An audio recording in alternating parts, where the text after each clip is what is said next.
Things are gonna get crazy!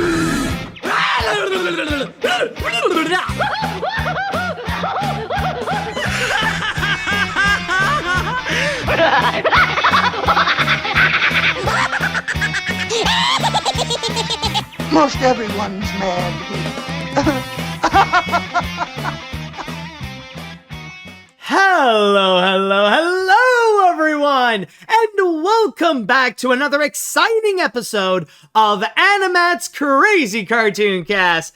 How are you all doing, everyone? I hope you all had a great weekend, and I can tell you, this weekend that I had was much better than the last one, because last weekend I was pretty sick, and it was one of those that it just went by so quickly where I just looked back at it and I wondered, what the fridge was that about? Because unfortunately I ended up getting sick by gastroenteritis. I don't know if you've heard of that, but if you have, then you know that it was a nasty disease.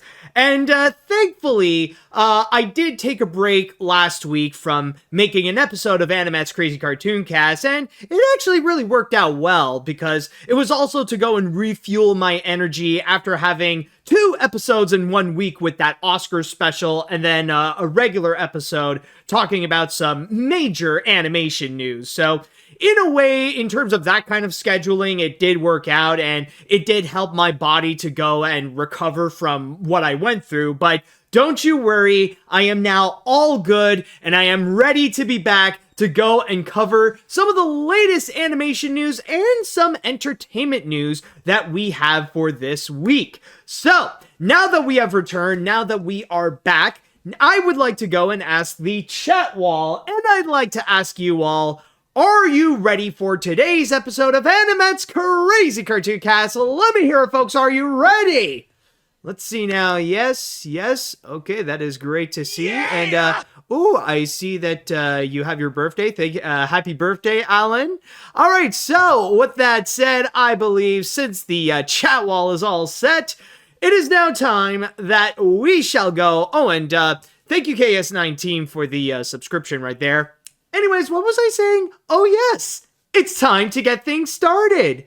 And with our first story that we have for you today, I decided to go a little bit into my acting side and talk about what's been going on with SAG-AFTRA, because there's been a little bit of an update with what's going on with them. Now, last time I have discussed about a new deal that SAG-AFTRA has done, you probably remember that I was upset. It was one of the rare moments in the podcast where I was visibly furious about that new deal that they have made with some AI company where they would go and supply AI voices for specifically video games. And yeah, it was something that would screw actors over, specifically voice actors that do specialize in video games. But this time around, though, this is going to be a little bit different. SAG-AFTRA actually does have a new deal, and it does relate to voice actors, but this is one I would say is much better. So let's go and begin with our first story by discussing about the new SAG-AFTRA contract. Yes, members of SAG-AFTRA, which is the American Acting Union, they have approved a brand new contract that is specifically for TV animation or for voice acting in animated series.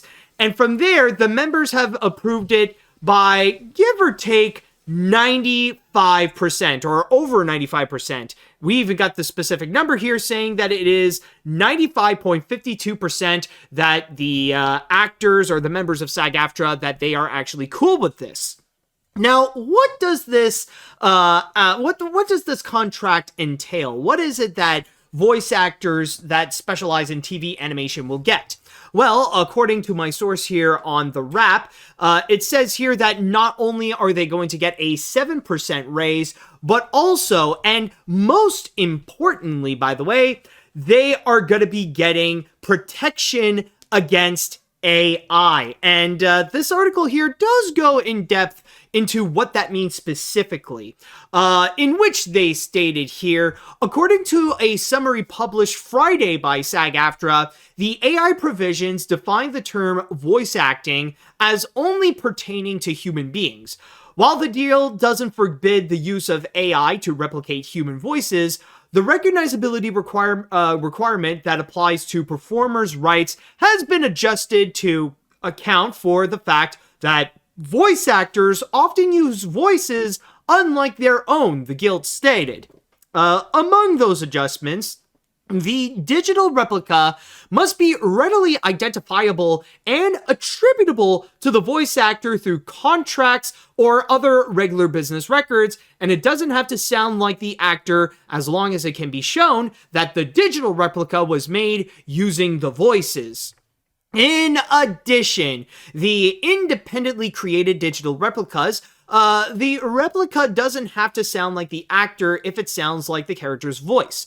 In addition, actors will be entitled to all applicable residuals if an actor's voice is digitally altered into another language or and exhibited.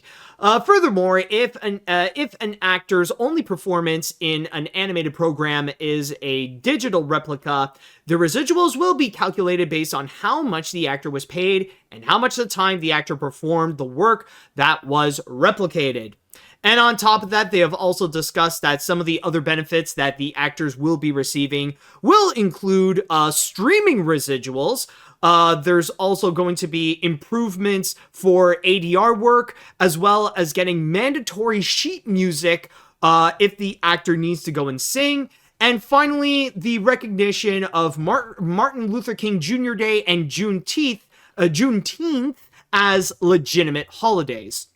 So the long story short of all this is that now, voice actors, specifically for those who work on animated series, they will have a new contract that is very similar to the one that SAG-AFTRA has received, like the big one that they have gotten and that they went on a strike for months.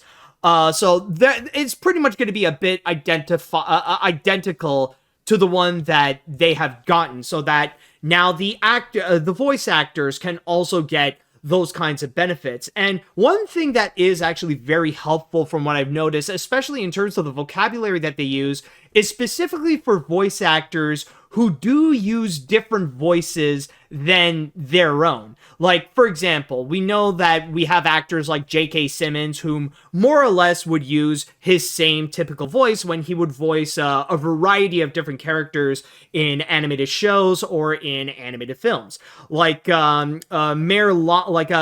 Mayor Lionheart from Zootopia, or even Ford Pines from Gravity Falls, and you'll hear that they are pretty identifiable. But then you would have someone like Tom Kenny or Rob Paulson, whom they would do a variety of voices, and there are some characters who sound way too different compared to some others. Like, you would have SpongeBob per se, who sounds completely different than even some of the characters within the show. Then from there, they can also be protected based on the new contract that they have gotten. And of course, like, you got the main benefits that are also very great. Like, you got the 7% raise, you got the improvements for ADR, for singing when it comes to getting mandatory music sheets, residuals as well, especially for streaming, which that can often be a major one. But the biggest, of course, in here is the protection against AI. Now, one of the most controversial aspects of SAG-AFTRA, especially in recent years with how they've handled the strike and how they would go and handle many of the recent inventions that could more or less be a hindrance or something that would threaten the jobs of actors, is with AI, in which they have shown that they're not opposed to the technology, but they are aware of the threats, which is why they're not like completely like against it entirely. They're not saying like, no, it should not exist, get that thing away from us, we want to protect our jobs and all that kind of stuff. Like, they're still open to try to use some AI to see how things can go. But unlike the last time, unlike the whole video game deal that they have done with another AI company, with this one in particular, one thing that is an improvement is that it's going to be for sure that it will protect people from it will protect them from like losing their jobs entirely to them. So there is a chance that for voice actors, AI will step in probably to go and help things out with some parts of their acting or some parts of their shows. But regardless of how they may go and use it, the payment of the actors, and that's debatably one of the most important factors of all this, especially for their business, like it will remain intact. Even in terms of having residuals, it will still be there. Again, it's basically very similar to the original SAG-AFTRA contract that they fought for during the strike last year. It's for the factor that with AI, if they would be used, it would be the equivalent of having the actor come on board and actually go and do their, do their regular work. So from there, they would go and actually be paid back. And I do see we got an extra subscription there. Thank you, Metal Ralph. But yeah, so far, like, at least it's to safely assure that, the actors will be well compensated, regardless if they're going to be using their own actual voice or with AI as well. So again, it's kind of like a bit of the best case scenario where, yeah, maybe AI is not going to be going away, especially in the field of voice acting, which, like, still nowadays, it is a pretty frightening prospect, and there are some elements that are a bit mysterious to it, especially when it comes to many other different fields of how AI can be used. Like, okay, we've covered some of the main basic aspects, like in regards to film and when it comes to television or streaming.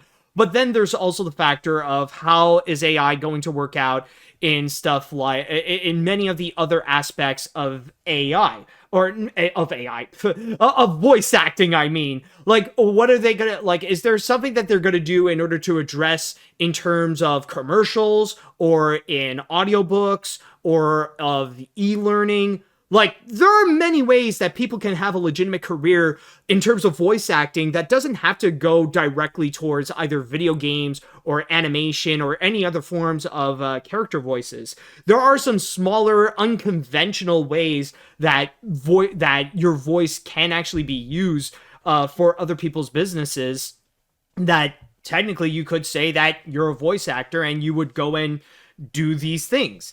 And rather, if there would be ways that SAG-AFTRA will go and acknowledge that, I don't know. I think that's going to be another hurdle that they would have to go and step up to.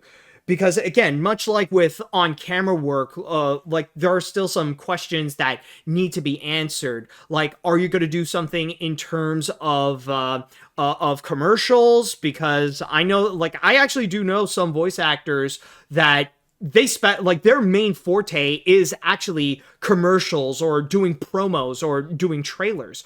Are they going to be protected from AI? Are you also going to go and acknowledge a contract for them? That honestly remains to be seen. And I understand it is something that can be like one small step at a time. But for television animation, at the very least, I think this is actually honestly a pretty solid contract. Maybe not the most ideal, to which AI would like not be used whatsoever, and that the voice actors can, like, it's only going to be the voice actors who will supply their voices. And I know there might be some who would wish that would be the case, but this is still like among the better case scenarios where this is still advantageous for the actors, that they can still have their jobs. They're still like top priority compared to AI, and they will still have compensation no matter how their voices are going to be used, rather if it's from themselves or if it's actually from AI. And again,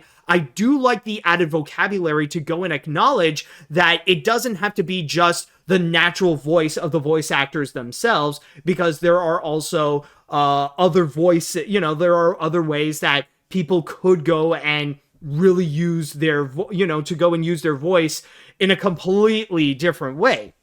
Like, if you would have an actor that would go like one great one, like I should have thought of this before, like with Eric like this is something that would protect someone like Eric Bauza, who would have like a wide variety of voices, and like a lot of them that sound completely different from one another, from like Bugs Bunny or Daffy Duck or Sylvester or many others. So overall, I think this is a pretty solid contract. Personally, as an actor who primarily works as a voice actor, I'm actually pretty happy with what they have done with it. And we'll see with how the future goes, and if AI could actually help things out for the actors in order to get better compensation, and ultimately we'll just see how it goes. But I just feel like, again, as an actor myself, I just need to go and express my thoughts on this entire matter, and especially after the last one, where I ranted the crap against SAG-AFTRA. Like, it is nice to see that, like, now we can go and, like, change things up where we can have some more positive news related to the union. All right, so with that said, I would like to go into the chat wall, and I'd like to ask you all, what do you all think about this new contract specifically for television animation? Do you guys approve of this? Do you wish there are some changes about it? I'd like to know your thoughts on this. Well, if you have any thoughts on this. Anyways, I don't have a lot to say here, but I'm glad this contract went through. The mandatory music sheets are a nice touch, and I love how it taps into the voice actor's versatility. Also, while I'm surprised they're only going for a very little amount of AI usage, have they considered trying no AI usage? I don't know. Like, I think, like, the only time when AI is not going to be used is when AI will be shown as not profitable. Like once companies are going to be at the point where they feel like they're losing money by using AI, I think that's going to be the time when AI is going to be leaving entirely, or it's going to be out of the business, where they can get back into just using regular voice actors as usual. I think that's going to be at that moment. Will that actually happen? Only time will tell, but I mean, considering how recent trends with some tech can go, like with, like with crypto or with NFTs and stuff like that, it's not hard to imagine that AI can be the next to have like a massive downfall. Let's see what else we have here. After the last SAG-AFTRA deal, I was very concerned, but with this new deal for television animation, this is actually a pretty solid deal. I will admit, I still really don't like the idea of using AI. Seeing these actors get a deal will help them keep their jobs is great, so we'll see what happens. All right. Let's see what else. While I know this isn't a be-all, end-all solution to the dangers presented by AI, this deal at least sounds potentially like a decently safe net for voice actors. Actors deserve to have their rights protected while doing what they love. Or at the very least, this is something that is meant to protect union actors. Because of AI, unfortunately, for non-union people, like this is going to be still something that will absolutely frighten them, because they don't necessarily have anything to go and protect them. Like, again, they're non-union, they don't have any of the benefits or the protection. So yeah, that's why nowadays, like with the presence of AI, it is important to go and join a union so that you can actually have that safety net. It's better to have, like, maybe what SAG-AFTRA has, it may not be the most ideal, but it is better to have something than to have absolutely nothing. Let's see what else we have. I'm glad to hear that the voice actors right now are getting what they needed to continue what they love to do. Personally, I'm avoiding AI if I ever want to work in the industry. Very fair. I understand. This is a, oh, okay. Yeah, I'll go with these two. This is good news for voice actors working on animated TV series. They should be protected against AI so that their voices won't be replaced by the hands of the studios. I don't have much to say, but this is a good news overall. All right, I'll be honest. Last time I thought SAG-AFTRA betrayed us after they made a deal with a company to implement AI. But reading about this new deal with television animation and voice actors, I'm now like, all right, but I must trust you to see if it'll actually be good. Didn't got much to say, but I'm kind of glad that it did. it did go pretty well, and I hope it'll make the voice actors happy with their residuals and such. Yeah, exactly. So, I mean, it's not like they're not getting rid of AI, but still, this is better than nothing. All right, so I know that some of you may not have a whole lot to say about this, but I know with the next story, oh boy, there will be a lot of comments, especially when we're going to be talking about a brand new cinematic universe that will be coming soon, so stay tuned for that. All right, welcome back, everyone. And for our next story that we have over here, like I mentioned, we have a brand new cinematic universe that's going to be coming. And I know some people may say that maybe they're getting a little bit of franchise fatigue, and maybe not necessarily a specific one, but just this current climate of cinema that is pretty much dominated with franchises, with follow-ups, sequels, spin-offs, and all that kind of stuff that's just taking over everything. And ever since Marvel just dominated movie theaters, especially during the 2010s, a lot of people want to try to recreate that success with having their own cinematic universe, and there have been a lot of them that didn't necessarily work out that well. But with this brand new cinematic universe coming up, this is one that it would hope to go and captivate audiences with many recognizable characters all coming together for their for their own special brand of entertainment. But with this one, however, based on what we have witnessed with the first film, yeah, it's pretty poo-poo, I must say. Or should I, well, actually, just by saying that, it's quite a coincidence considering that this new cinematic universe is actually called the Poohniverse. Yes, do you all remember Winnie the Pooh, Blood and Honey? Well, you probably have heard that pretty soon there is going to be a sequel. In fact, as I am recording this week, I believe it will be the release of the sequel, Winnie the Pooh, Blood and Honey 2. Oh, but don't you worry. Apparently, there's going to be a lot more where that comes from. Not just with Winnie the Pooh, but with many other fairy tale characters that Disney has touched upon. And I do mean Disney based on what they have in store, where they will eventually all come together as part of this massive cinematic universe called the Poohniverse, or another way that they would go and say it is called the Twisted Childhood Universe. And you probably have heard that from this same company that did Winnie the Pooh, Blood and Honey, Jagged Edge Productions. I believe it is Jagged Edge. Just want to make sure that I can get that correct. Yes, it is Jagged Edge Productions, and on top of that, now they are collaborating with another studio called ITN Studios, and they will be developing this entire cinematic universe where it will feature more than Winnie the Pooh and the characters from the 100 Acre Woods. Now, some of the movies that I'm going to be mentioning here, they have already talked about this. This was previously announced after the success of the first Winnie the Pooh, Blood and Honey. So in this cinematic universe, they've already mentioned that this will include the first and second Winnie the Pooh, Blood and Honey, but on top of that, they will also be adding in Bambi the Reckoning, Peter Pan's Neverland Nightmare, and Pinocchio Unstrung. And chances are maybe a lot of these are going to be coming out this year. Because the big thing about it is that with this entire cinematic universe, it will all ultimately lead to a massive crossover with all the characters that they feature in there all coming together in a movie called Poohniverse Monsters Assemble, which that's going to be coming out in 2025.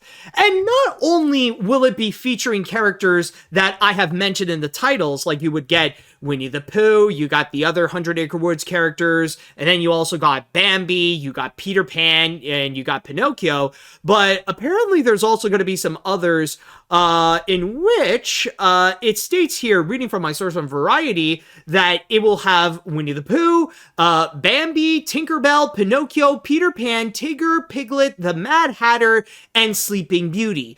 Basically, all the fairy tale characters that Disney has touched upon, and they have their own very famous versions of them, but they're also in the public domain, so anyone can go and do whatever they wish. And from there, even though we don't, and just want to clarify, by the way, that even though this whole big crossover is going to be happening sometime in 2025, we don't know if that's either going to be in the beginning or the end. And from there, all the other films that are going to be coming, like we know, again, this week, there is going to be the sequel to Winnie the Pooh, Blood and Honey. But then you also have the 3 other films as well, such as Bambi the Reckoning, Peter Pan's Neverland Nightmare, and Pinocchio Unstrung. Like, I know I stated that, oh, you know, all of them are all going to be coming this year, but there is no actual confirmation. Maybe there will be some that will come out this year, or maybe there will be some that will also be released in 2025. But the big thing about this is that not only are we going to get a whole bunch of other horror-themed fairy tale characters, but now they're just going to be part of this massive cinematic universe, which, based on this, title, you know, based on the font of this title here, obviously they're satirizing the Avengers. So that's the big thing that I just want to go and discuss about this. And I just want to go and say that, to be very honest, folks, I'm really not that excited for this. Like, I honestly look at that thing and I just feel tired, and I feel like this is just gonna be cringe. For those of you who do watch my videos, by the way, you may recall that I think it was around Halloween time that I put out an AniMat's Watches where I actually watched the first Winnie the Pooh, Blood and Honey. And honestly, I really did not like it, and I do agree with many people out there who say that it is undoubtedly one of, if not the worst movie of 2023. And it's not that I don't, I don't hate, it's not that I don't, I'm tripping on my own words, I'm sorry. It's not that I hate it because, oh, they're tampering against Disney, oh, this is too violent, oh, look, they're taking this child-friendly thing and making it all nasty, oh, they shouldn't do that. No. Like, honestly, I wanted this movie to be enjoyable. Like, yeah, I knew it was gonna be bad, but I wanted it to be at least, like, very campy and very fun, and just be creative with, like, many silly ideas of making a horror-themed Winnie the Pooh movie. But unfortunately, the reason why I think it was bad and I did not enjoy it is because it didn't do that. It just felt like a very bland, cheap horror flick that barely even did much with the whole concept of Winnie the Pooh in a horror environment. And it really feels like you just take, you take away that theming of the A.A. Milne characters, and all you get is just the same typical horror flick that's just very lazily done on a shoestring budget. Almost on a budget of something that you would expect out of someone like me, out of like any YouTuber out there. And so from there, honestly, like, yeah, I was very disappointed. It just felt like it sucked. But then, because there was so much hype going at it, like, because everybody was freaking out of this, like, oh, there's going to be this Winnie the Pooh, this Winnie the Pooh horror flick. Like, the hype alone really ranked up the profits on this, down to the point where not only did the people who made the film, like, they announced a sequel, of course, but then they would announce a whole bunch of other movies, and then ultimately it just led up to this, that we would get, like, an entire Disney World filled with horror, of these, like, horror versions of classic familiar characters. So, and from there, it just feels, and I don't know, like, maybe I could be wrong, but I just feel like, based on my first experience and the fact that, like, now the people who made the films, like, they're really trying to desperately cash in on that massive success, it just feels so tiring. And for me, honestly, I personally feel like this entire trend of, like, these, of trying to make cheap horror films based on something that is, like, currently popular or currently trending, it just feels very tiring, because the whole reason why Winnie the Pooh, Blood and Honey even exists in the first place, it was based on the news that the first books of Winnie the Pooh was entering into the public domain, which means that now the characters are free game to go and actually do whatever you want with it creatively. And thus, they would go and create Winnie the Pooh, Blood and Honey. Now, I'm personally not, I am not against them making the film in general. Like, if you want to make a horror-themed Winnie the Pooh movie, go nuts with it. Why not? Like, there's a lot of great potential. It's just with Blood and Honey, I feel like it did not meet that potential. And then from there, for them to go and announce like an entire cinematic universe worth, featuring so many other characters, like with Tigger, Tinkerbell, Sleeping Beauty, the Mad Hatter and stuff like that, it's, honestly, it's groan worthy. And again, making, like desperately trying to capitalize on that whole trend, it just feels very tiresome. Like, I feel like that whole meme is just pretty much dead at this point. And the worst part about it is that it's not just with these films in particular, but there's so much more to come that has yet to actually be released. And already I feel like it's just so tiring even before they would go and come out. Like, you guys remember at the beginning of the year when they announced so many different horror projects based on Mickey Mouse because Steamboat Willie was entering into the public domain? Well, so far, even though there's been like a whole bunch of like different movies and like a video game and all that kind of stuff, they have yet to even come out. Like, that whole trend of Steamboat Willie in the public domain, like, that's done. Most people have already moved on from that. So by the time those movies actually come out, it's going to be like way too late for that, Like, they're just going to be way late in the game to try to capitalize on like Mickey Mouse's public domain status. And not only that, but there's even another one that was recently announced that made things even worse and made this whole trend even more tiring. Was, you guys remember not that long ago, that infamous Glasgow Willy Wonka experience? And you remember that, like, the AI-generated script decided to create this villain called the Unknown, the evil chocolate maker that lived behind the walls. Well, during the height of that popularity right there, they announced that they would go and make a horror film. Now, maybe it's not necessarily the same people making this, but someone somehow decided to announce, hey, let's go and make a horror flick based on The Unknown. And they even said that it was going to be released sometime around the end of this year, or at the earliest in the fall. So, and from there, we've been seeing this like again and again and again of taking like popular things in family-friendly pop culture media and then turning them into cheap horror flicks. Like, now it feels like that kind of market has just been way too oversaturated, and very few, if not like none of them, turn out to be enjoyable and turn out to be good, or even turn out to be something that would be worth our time. So just based on my experience from what I have seen with the original Pooh, Blood and Honey, I cannot imagine how any of this could actually turn out to be worthwhile. I don't know if, like, rather it be the entire Poohniverse, or if, like, even the individual movies, like, with the Pinocchio or Peter Pan or what have you. Like, honestly, it's hard to imagine if they're really going to be that worthwhile if all they're going to do is just keep on pumping out more and more of these cheap horror flicks at a rate that feels like it's going much faster than Disney would pump out the live-action remakes. And at the end of the day, I'm looking at this, and honestly, I'm wondering, who the fridge is this for? Because I know I am not the only one with these kinds of sentiments. I know there's many people out there who are tired of it, like, rather it be like Disney fans or horror fans or movie fans or what have you. Like, many, if not most people, are actually tired of this. The only people I can imagine who would be excited for something like this to occur are those kinds of people who are still ranting and still commenting about how much they hate Disney's Wish. That's all I could really imagine that this is specifically for.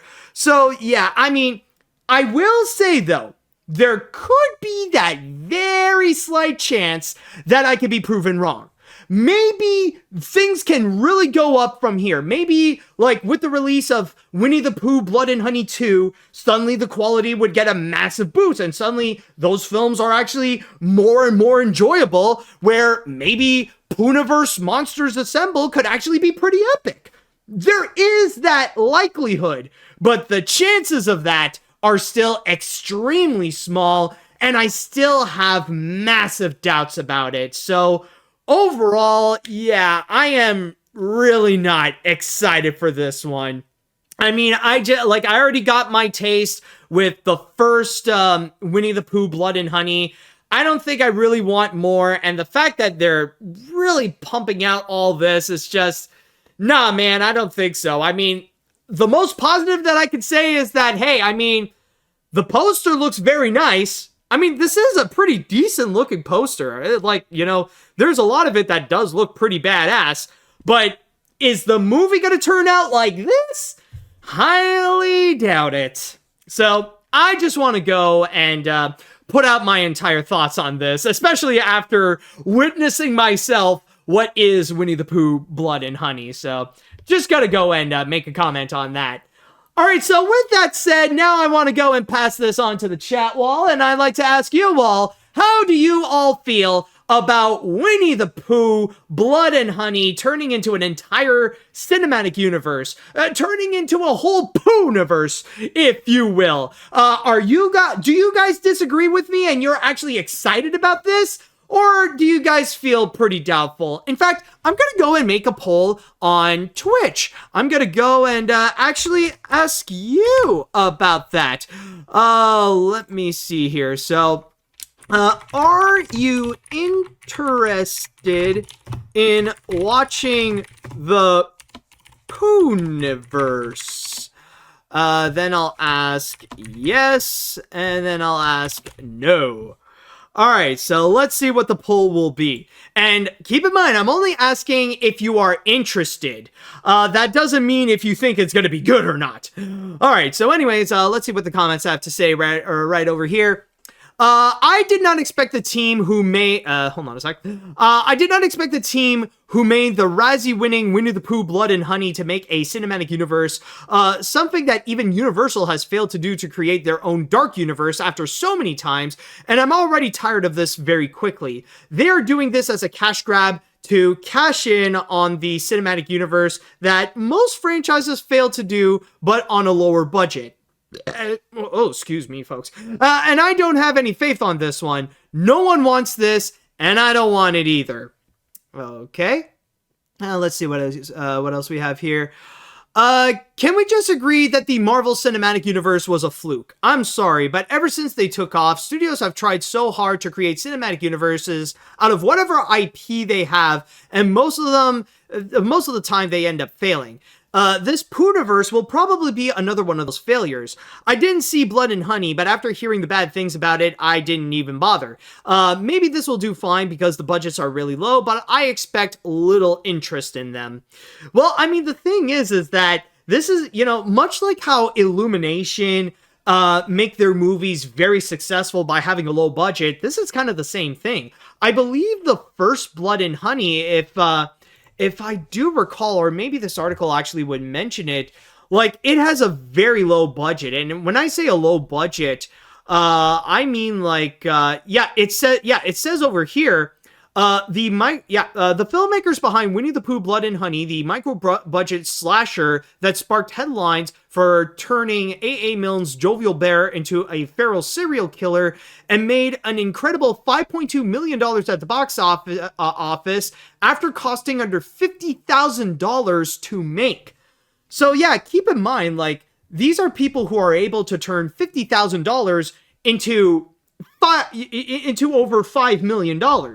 And that's the thing. If they're able to make like more than $50,000 on each of their films, then yeah, that's considered successful for them. Like, that's considered a big W. So from there, yeah, I mean, as long as it's a case of as long as they can make money, and in here, it's very easy for them to make money.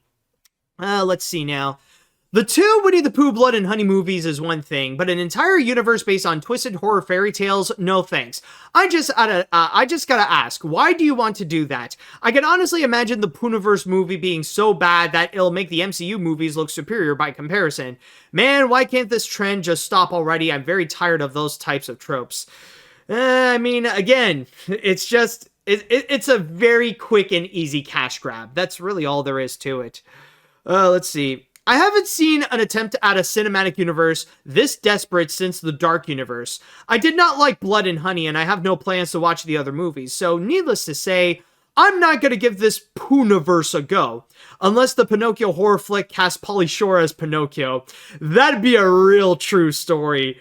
Oh my god. I mean, they can. That's the thing. That would be one thing that can really turn things around if they can somehow find a way to include Pauly Shore into this. I mean, it's not like Pauly is busy doing like a bunch of other stuff. So I could, like, if they could just add him in, just bring him on board, and just make a horror version of not just any Pinocchio, but that Russian Pinocchio movie. Oh my god, you just imagine like a girl is running away in the forest, and you hear like this monster slowly creeping in, like, skitty, skitty, skitty, skitty, skitty. Great adventures await! Oh my god. Does that mean we could also get a horror version of Tybalt the horse? Oh, that would be wonderful. Like, get ourselves a horror John Hender horse. A horror John Heder horse. Oh, say that 5 times really fast. Okay, let's see what else we have here. Why are so many famous Disney characters getting horror adaptations? I get that people want to make their own versions of famous Disney characters, and while that's fine, the horror theme is getting repetitive. I understand and I respect the fans of horror, even if I don't like horror, but they deserve so much better. Because they cost nothing. They're technically not Disney characters. They're just, they're just fairy tale characters. It's just that Disney has created the most famous versions of them. And it's because of that Disney iconography, they're using that as a crutch for their own marketing. That's the whole point of it. Let's see now. I gave absolutely no craps about Blood and Honey ever since it's announced. And I'm not more phased about the same happening to other family-friendly properties. This is also why I never let myself caught up in the public hype / bandwagons. It's really better to pay them no attention. Let this become the next Disney live-action remake trend, and let's they make that a cinematic universe, God forbid. Yeah, I mean, I feel like we are at the point where it is kind of becoming the next Disney live action remakes, where like now it just feels like there's just way too many of them happening again and again, and it's just like, it just feels very tiring. I mean, it's one thing for creative freedom, but if they're not going to put in the actual effort to go and make something good, and they just want to make like quick cash grabs out of them, then I'm just saying, stuff like Pooh, Blood and Honey, and what we are seeing so far with this entire Poohniverse, like this crap right here, even though the budgets are like significantly smaller than Disney's, stuff like this is really no different than what Disney is doing than with their live action remakes. I'm just saying. All right, so I think I'm going to read one more comment before we go and jump onto our next story, or at least 2, maybe. Let's see. This is one of the stupidest ideas I've heard for a cinematic universe. I haven't seen Blood and Honey, and I feel like these movies are going to be nothing more than soulless horror with very little effort put into it. And I'm just trying to capitalize on this trend. So overall, this is a bad idea. Seriously, this is making Sony's Spider-Man spin-off movies and Universal's one attempt of the Dark Universe with The Mummy look good in comparison. Alright, I've watched Winnie the Pooh Blood and Honey while watching your commentary on YouTube, and I thought the movie was garbage and your commentary was hilarious. Oh, thank you. And seeing all these twisted fairy tale characters coming together in one cinematic universe, I think no. I feel like my childhood is going to crash down now.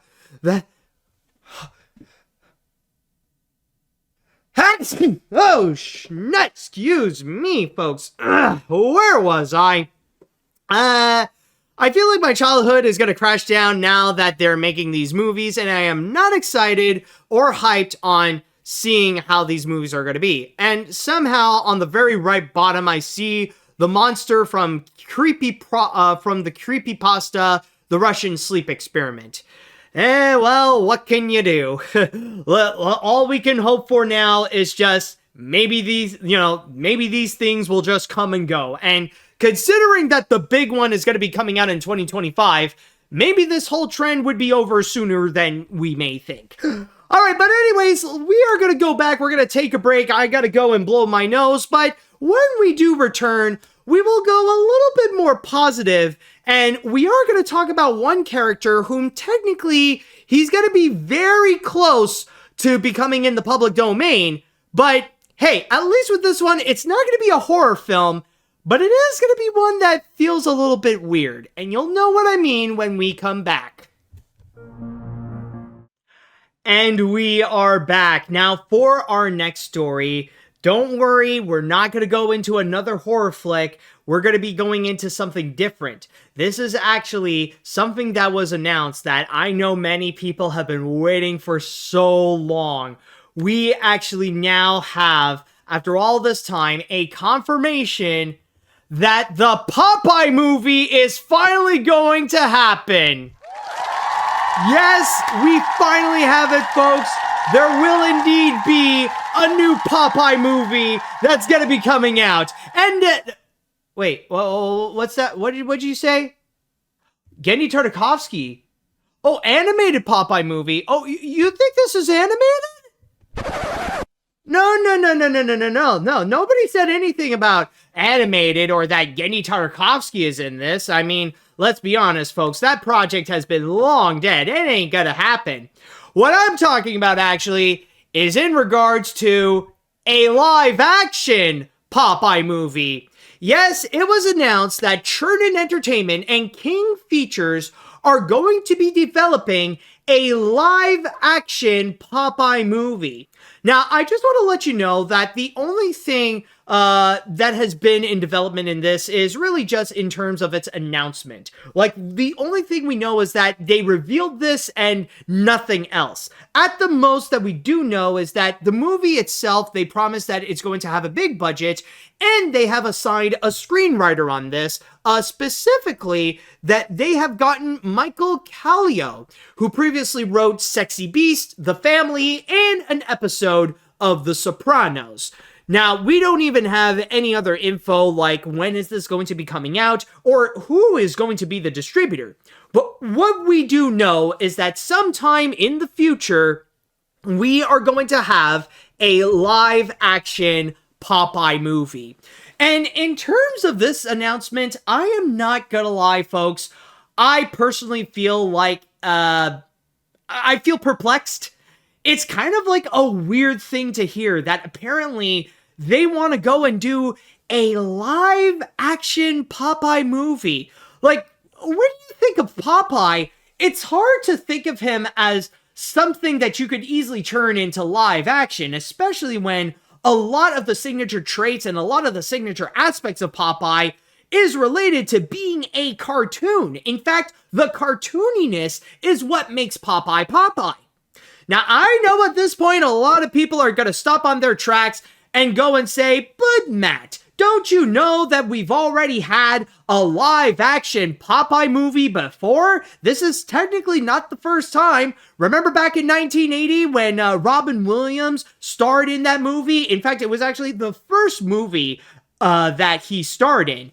And yes, I am very well aware of that. I know that there was that Popeye movie that was made back in 1980 and that it did gather its own following. Like, you know, maybe not necessarily a big following, but it does have its own fans.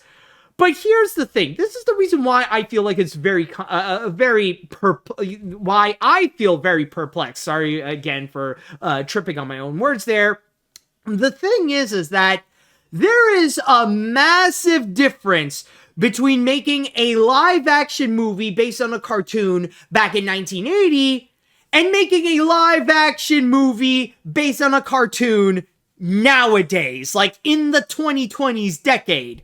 I think it's safe to say that if you take something like the 2023 Little Mermaid, or if you would take something like Netflix's adaptation of either Avatar: The Last Airbender or Death Note, it is a lot more different than what we have gotten than 1980s Popeye. And that's the part where I feel like it is very concerning, because more than ever, it is actually pretty popular to go and take cartoons and then you would go and turn them into live action. In fact, Disney has pretty much made a whole fortune, a whole empire in itself of creating these live action remakes and reimaginings again and again and again, not just for the big screen, but also to go and put them onto Disney Plus. And it is still unfortunately growing. Like, we still got a whole bunch that's going to be coming up. Rather it be a prequel to The Lion King called Mufasa. There's going to be that Snow White remake that would have been released now, but because of the strike, that had to be delayed to next year. And then you also got the Lilo and Stitch remake that's going to be coming on Disney Plus. So I don't know when it's going to be, like either next year or I don't know, but like we know that thing is going to be coming. But then there's also other companies that are jumping onto the trend as well, where we got Netflix, who's got like a whole bunch of their own live action remakes of cartoons. Like, they recently put out their own version of Avatar: The Last Airbender, and then they also had their own series of One Piece. And then you have Universal that's soon going to be jumping into that trend as well with their own live action remake of How to Train Your Dragon. And now at some point, I guess the same treatment is now going to be given to Popeye. Now, does this mean I am completely against the idea that they shouldn't be doing it, that they should stop on their tracks and just cancel all this together? Well, no. Because regardless of my opinions and my feelings, I know that there is always that percentage, there's always that possible chance that this could actually turn out to be pretty good. And just by thinking about it, I think I know I think I might know ways of how you could turn something like Popeye into a live action remake that can actually be enjoyable and something that could actually work, that could stay true to the spirit of Popeye. And honestly, if they are going to go and do this, fine, go ahead and try it out. But honestly, the one thing that I feel like they should do, and probably the key in order to make a successful Popeye live action remake in this day and age, is to not take itself seriously whatsoever. I feel like that is one of the biggest Achilles heel with all these other live action remakes that are based on cartoons. It's the factor that they always take themselves so seriously. The fact that since it is in live action, there is like a significant aspect, more so than they should, in which they would go and try to root that into reality, that they want to try to add in a lot of realism to make it feel like it's more realistic than what you would be offered in the animated version of it. And often it's those things that would end up falling flat in their face. Now, of course, they could still end up becoming very successful, and some of them would become billion-dollar hits. But then again, there's just still a whole bunch where, like, at least in terms of their reception, or at least the reputation that they would gather over the years, that it's just not as well beloved as their animated counterparts. And it's mainly because of the fact that they're taking themselves more seriously than they should. And the same can be said nowadays, like with Netflix's Avatar: The Last Airbender. I mean, yeah, sure, like, some could say it is a hit, down to the point where they recently announced that there is indeed going to be a book 2 and a book 3, and that they are going to be adapting the entire series. But then again, in terms of how much people do like it, it's a little bit mixed. There are some that, yeah, maybe they are fans of it, they do appreciate what it has done, but there are still those that, nah, they do not accept it, and they view it no differently than what M. Night Shyamalan has done. So in that regard, with this Popeye, honestly, I feel like it needs to go and copy the same success of Netflix's One Piece. And the secret to that show's success, the reason why not only was it a big hit, but also audiences really got into it, is because never once did it take itself seriously, nor does it actually care if it's live action or not. It stays true to the spirit of its original source material by just going all out in the silliness, just rejecting reality and embracing the cartoony nature that the show had. You know, to have Luffy stretch out and really go crazy with his powers, to have all these clown pirates go around, you know, to have all these like over-the-top characters. Like, they know what made One Piece work, and they're not going to let the aspect of its live action nature get in the way with it. And I think they should go and do the same thing with Popeye.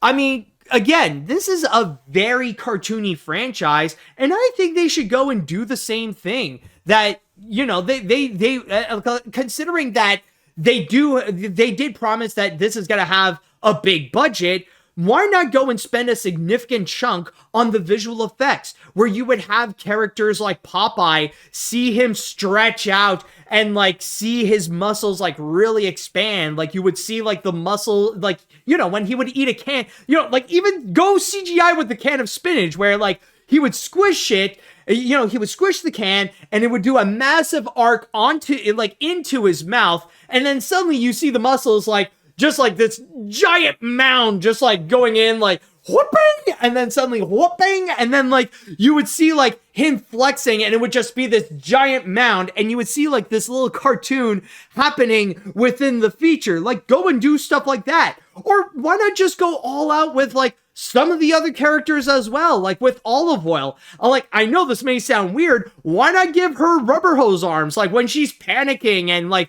when she is being kidnapped by Bluto? Like, why not just go like, you know, go literally rubber hose with her arm, you know, have a woman literally with rubber hose arms going like, save me, Popeye, save me. Why not go and do some crazy stuff like that? Just embrace the cartooniness, and I feel like that could really stand out as its own feature film, where even though it's live action, it feels a lot more like this wacky cartoon. Like, to go and accomplish what Gendy Tartakovsky failed to do at Sony Animation. I feel like that would be the one thing that could really go work out for this adaptation. But then again, that's just my opinion. It's just, I feel like it would be very difficult to see a movie about Popeye and they would try to go and really take itself seriously. Like, how the fridge can you take this seriously? I don't know. I just feel like it wouldn't necessarily work. If they're going to go and try to make some kind of straightforward action flick with it, then it would just be that. Like, there's no other direction that you could take other than the cartoony nature, where you would make it feel like it's legitimately Popeye. Or honestly, like, if you're not going to go all crazy with the visual effects, then one great example, like, I just thought about this, try to be more like the George of the Jungle movie. You guys remember back in the 90s, the George of the Jungle movie starring Brendan Fraser? Like, that is a film right there that truly treated itself like a full-on cartoon. And honestly, I feel like it's one of those films that it's kind of underrated, and that the new generation, like the Gen Zs and the Gen Alphas, they should go and be introduced to that, because honestly, that movie right there, it's got something special going on, where despite being all live action, it does not take itself seriously whatsoever, and just embrace the silliness of all of its concepts and stuff like that. So I don't know, at least that's my piece on how I think they should go and handle this Popeye movie. But whether if they're going to go and do that or not, who knows? But I mean, we're still very early in this production. Like, they just announced this, and who knows? Like, this thing might not even come out until, like, what? Maybe 2027 at the earliest, or maybe 2028? Who knows? But if you're gonna make a live-action movie with Popeye, just go crazy with it. Don't ever take yourself seriously with this. That's my only piece of advice that I can give to it. Alright, so with that said, I now like to go into the chat wall, and now I want to ask you all, how do you all feel about a live-action Popeye movie? Do you think this is going to work? Do you have any doubts about it? Let me know what you think. And also, let's make things interesting. I also want to go and write down a poll, by the way, which, by the way, I just want to mention that the last poll that I did about the Poohniverse, it was almost unanimous that almost all of you are not interested in that whatsoever. So I just want to go and write down, do you think a live action Popeye movie, movie can work? So, yeah, I might as well make that an interesting question. So, yes, then we got no. So let's see what the results will bring this time. All right, so anyways, meanwhile, back onto the chat wall. Big budget, oh dear. Okay, so I remember watching a couple of Popeye cartoons as a kid, but I don't think this is a good idea. Yeah, people are nostalgic for the 1980s Popeye movie, but Popeye still feels a little niche. I don't think it's a good idea to make a live action and give it a big budget. I just don't think it'll make its money back, but if they do so, make it like Barbie in being silly and over the top, and but with a message of positive masculinity. You know, you actually do bring up something interesting. That could be a good subject to go and discuss about, you know, about the image of masculinity, especially with having big muscles and stuff like that. That could be a very fascinating direction that you can get into. And honestly, I would disagree with you in terms of the niche aspect of it, because Popeye is not that popular. I mean, if you have a very solid concept and if the execution can work very well, then you can make just about anything be a massive success and bring their relevancy back up. I mean, that was the case with what we saw last year with Barbie. I mean, safe to say that prior to the movie, Barbie wasn't really, like, massively popular, but then the film came out and it became, like, one of the biggest things of that year. So, I mean, as long as the execution can be very well done, then honestly, I can imagine Popeye making a big comeback in pop culture, if that movie would turn out great. Let's see what else we got. Okay, I'm only a modest fan of Popeye, but what I do know is that considering what Disney did with their movies, or what Sony's currently doing with their Harold and the Purple Crayon movie, this can go either one of two ways. Either being a little decent or being crap. If they find the right director, this might end up okay. But the fact that the writer wrote for The Sopranos, now I'm imagining an entirely different movie. One that I really want to see. Yeah, and that's the thing that I personally feel like is a little bit questionable and a little bit concerning as well. It's just that the background of this writer in particular, specifically with Michael Callio, he doesn't seem like the kind of person who would feel like, oh yeah, they're definitely a great fit to go and work on a Popeye movie, since a lot of the stuff that they have worked on is some very serious things. Maybe the writer wants to go and challenge themselves, like Michael just wants to go and like try something new with some goofy comedy with Popeye. That could be a possibility, but it's just that with him on board, it makes it even harder to know how this movie in particular could actually turn out. Like, is it great? Is it not? Who the fridge knows? And apparently, I just want to mention right now with the poll that it looks like not all of you, but 73% of the people who have voted, they say that, yes, a live action movie can work. All right, interesting. Let's see what else we got here.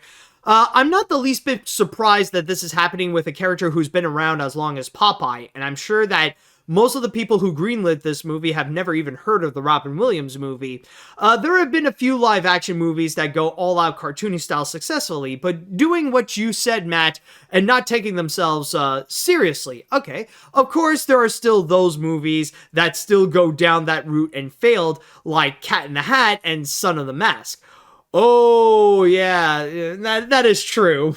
You know, like, even though, you know, you do bring up a very good point. Like, even though that is the best chance of success to go all cartoony, that doesn't necessarily mean it could work out, because there are definitely plenty of very cartoony films, whether they be animated or live action, that, oh boy, do they turn out to be disasters in themselves, and quite infamous ones as well, with especially with what you have mentioned, like with Son of the Mask and Cat in the Hat. All right, let's see what else we have. All right, Popeye is finally getting the animated movie he deserves, but wait a minute, didn't we get a live-action movie with Robin Williams? We already have one, and I actually liked it. Dang it, King Features, what are you guys doing with Popeye? Well, I guess I'll try to be open-minded about it. Anybody remembers Popeye Meets Sinbad? Now that's a classic.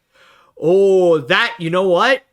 That could legitimately be a direction that they could go. Like, not just any random adaptation of Popeye. They could do legit, like, a live-action feature adaptation of Popeye Meets Sinbad. Now that I gotta admit, that would honestly be very interesting, especially if they would simultaneously do like a Popeye and a Ray Harryhausen kind of tribute. That would be very interesting. Very risky to do, but one that I can imagine if they could pull it off well, they'll pull it off amazingly. But then again, that's just a wacky little idea. Let's see what other comments there would be. Let's see if they're from people I haven't read from yet. Let's see now. Okay. I really care that much about the upcoming Popeye live action movie.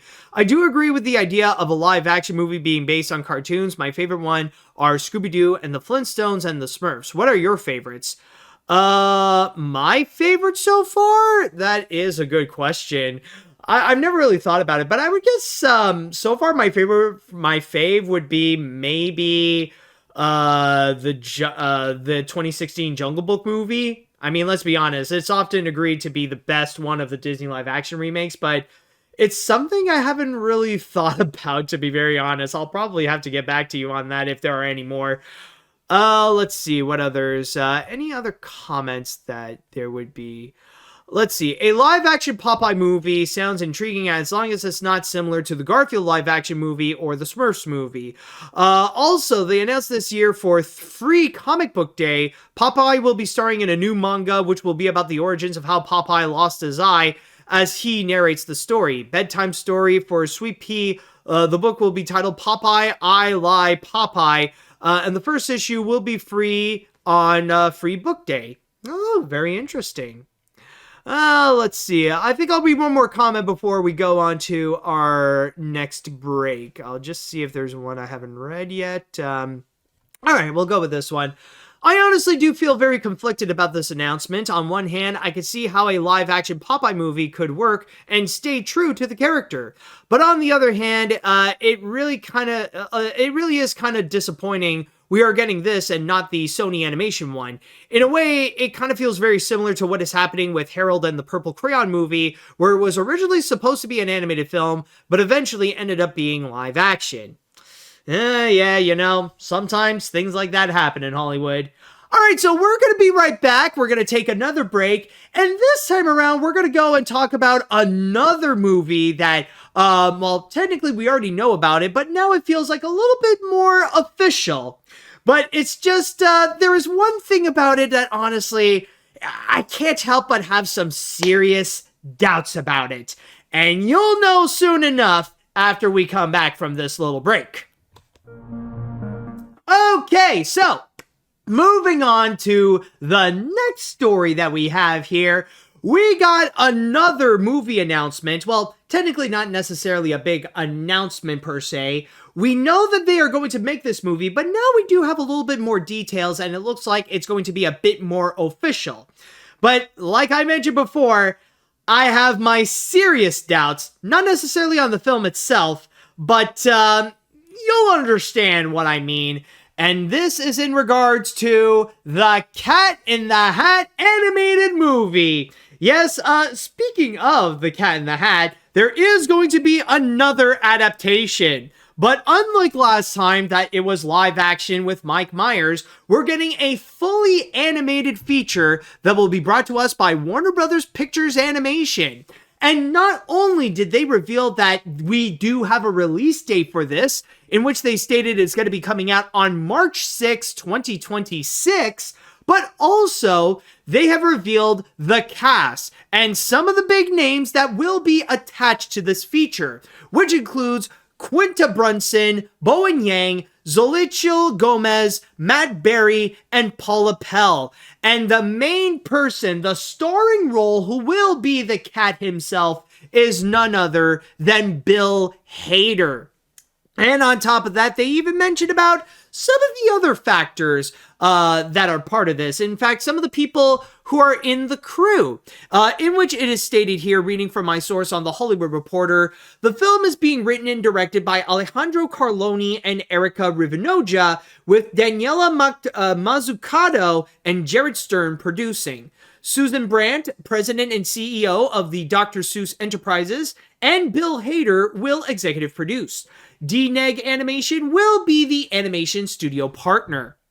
And that is pretty much all that we know, is that now we do have a confirmation of not just when this Cat in the Hat movie is going to be coming out, but also who is going to be working on it, including the cast. Now, at this point, some of you are probably curious as to what are my doubts about this project? What is it that's really holding me back from actually being excited about this Cat in the Hat feature? Because there's so many of this that actually sounds like it's pretty, it's pretty promising. Now, would it be the factor of the cast? Considering that it does have some recognizable names, including Bill Hader, Quinta Brunson, Matt Berry, and several others. And I'm just going to say no. Honestly, this is actually one of the strong points here. The cast, I feel like, is actually very promising, especially when you do have a versatile and very comical cast, especially with people like Quinta Brunson, Bowen Yang, Matt Berry, like I've mentioned before, like all these actors who have experience in comedy, and especially with Bill Hader playing the starring role of the Cat in the Hat. I think they did a great choice with this, because I feel like with Bill Hader, and I've mentioned this a few times in the past, Bill is one of those people that, or at least one of those like recognizable celebrities, that they have a very strong, versatile voice, that they are as great as voice actors as they are on-camera actors. And with Bill Hader, like, he doesn't just have his standard voice. Like, he could do a wide variety of voices, some of which that they could be shocking to hear that it's actually from him. Like, some of his roles, they could be, like, completely different than what you would expect out of Bill Hader. Rather it be, like, the leader of the pigs in the Angry Birds movies, or Spamly in Ralph Breaks the Internet, or even when he would go and do a bit more of his normal voice, like with Fear in Inside Out. Honestly, I admire him in terms of what he can do with his voice. Like, this is the kind of guy who can make an amazing voice acting demo.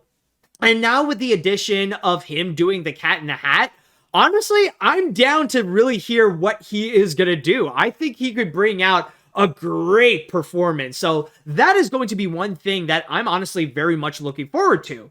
Okay, so if it's not that's fueling my doubts, then what else is it? Is it behind the scenes, the people who are working on it? You know, like the directors and writers, Alejandro Carloni and Erica Rivinoja, and maybe like the studio working on it? No, not necessarily. Because honestly, I feel like I trust these people. Like, I do recognize the name of Alejandro Carloni, who is a longtime DreamWorks veteran.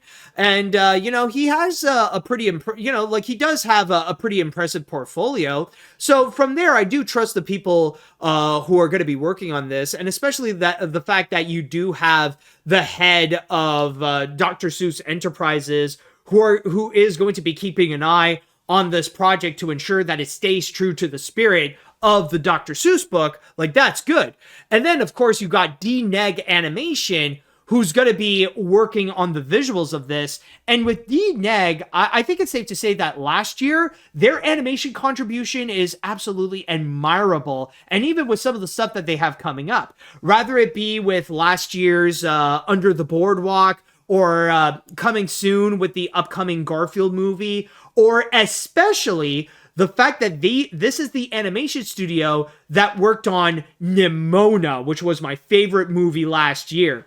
And they did incredible they did incredibly with the animation of Nimona. So having them on board and work on the animation of the Cat in the Hat, you know what? I'm down with it. I think that's going to be pretty awesome. And again, that's something that I'm going to personally be looking forward to.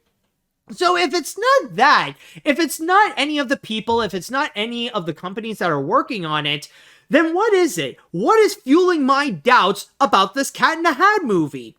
Well, to be very honest though, it's actually the fact of who is involved with this. Who is the big company that is in charge of this Cat in the Hat movie?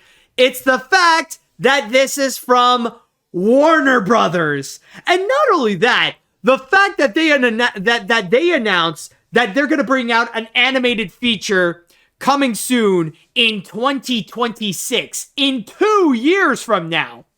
I think it is safe to say that, honestly, I've developed some very serious trust issues with Warner Brothers when it comes to handling animated features. Not because the movies that they would bring out are just terrible, even though that a good chunk of their animated films recently have been quite garbage, like the 2021 Tom and Jerry movie or Space Jam: A New Legacy. It's not necessarily that. It's more the fact that when they would handle an animated film, they would just drop it afterwards.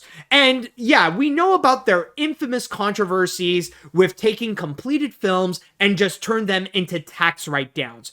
But have you noticed that the majority of them so far, they've been animated films? Most of the tax write-downs were actually from animated movies that at one point were in production or close to being in completion, but then suddenly would be gone forever.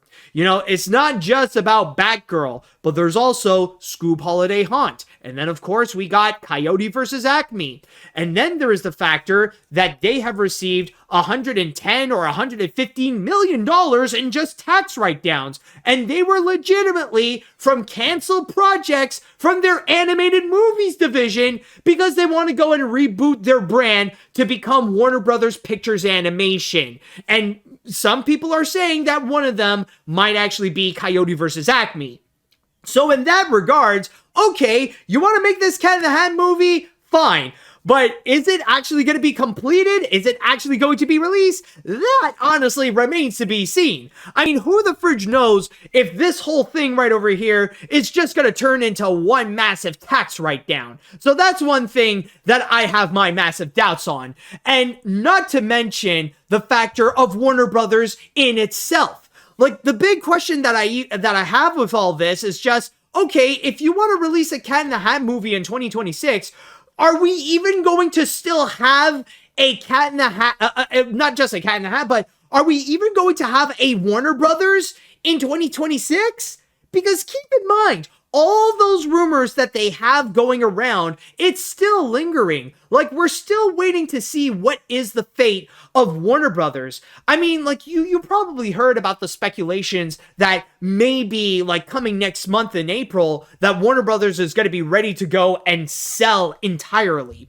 Like, there is that possibility. And there is still that strong chance that by the end of this year, Warner Brothers is going to be completely different than how it is right now. Rather it be acquired by another company, or if they would sell themselves into parts. All that could actually be a massive possibility. So in that regard, I kind of feel like it's a little bit silly of Warner Brothers to go and even announce stuff like this, to go and announce that they would go and make a new animated feature that's going to be coming out in 2026, when the entire company might be totally different than what we know as it is today during that time. So honestly, with my thoughts on all this is that, yeah, honestly, I'm optimistically curious to see what this Cat in the Hat movie would be. I mean, a lot of it feels very promising. I like the cast. I like the studio that's working on the animation on this. I feel like there's a lot of great potential. It's just the factor with Warner Brothers that honestly is giving me those serious doubts. That's the thing that makes me feel like, okay, is there a chance that you're going to turn this into a tax write-down? Or are you just going to become a completely different company altogether, where you're just going to be acquired by, I don't know, like Amazon or Universal, or if you're just going to be, or like the animation division is going to be given to a completely different company. Like, there's all those possibilities, but I just don't freaking know. So honestly, I just feel like I just need to go and put my priorities straight. It's honestly like, first and foremost, what's going to, like, let me know what Warner Brothers is going to become, and then we can get back into talking about this Cat in the Hat movie. Because again, it sounds like you got something great here, but I want to know first how the company is going to be. So with that said, now I'd like to go into the chat wall, and I'd like to ask you all, how do you feel about this announcement with the Cat in the Hat movie? Are you all excited about this? Do you have any doubts if they're going to be made? Do you have any concerns about the movie itself? Let me know what you all think about this. All right, let's see what we got.